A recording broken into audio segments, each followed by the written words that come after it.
about sex, baby. Let's talk about you and me. Let's talk about all the... Oh, my bad.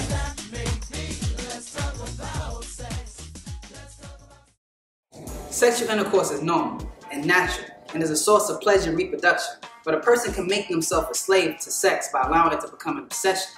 Then the mind degenerates. Thus, you must learn how to control your sexual activity. Many people know the art of sex. The science of sex is what we're going to learn about today. The science of sex teaches us that pleasure must be offset by pain. Therefore, the less pleasure you have, the less your burden will be. Sex is a great power, which will work in our favor if we do not misuse it. Of course, the other great power is our brain. We must train these two great powers to work together by nature for our liberation and well-being.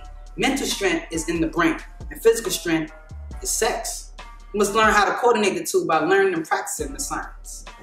This, however, does not mean that those of a kind should not have sexual relationships, but it does mean that it should be controlled and channeled in the best interest. If a man or woman cannot control their sex, get away from them, for they will self-destruct and destroy others with them. Sex can be a heavy burden on any race when the sex of that race is out of control. Having more sex than is necessary for natural balancing between the physical and the mental, as an oppressed and a captive people, cannot afford any extra burdens, such as extra sexual activities. Having too much pleasure and too much children are great burdens for our people. Women should not have to take birth controls, which are cancerous to keep from having too many children, because the husband should be the controlling factor.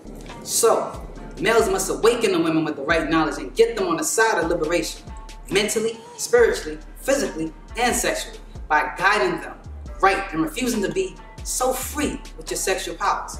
Then build a culture protected and an economic foundation for your women and children, the females. You are the natural attraction for the male. You are in a position to compel him to be successful. The male desires to mate with a female who attracts him. It is a driving power, which the female can direct towards achievement by refusing to let the male copulate until he shows some degree of success, or his determination and ability to succeed in life. For if the female allows the male to make love to her whenever he desires, he usually gets lazy, because he may find no particular reason why he should work so hard for success, since his female does not seem to care if he succeeds or not. Too much sex makes people lazy and less able to do their best thinking and reasoning.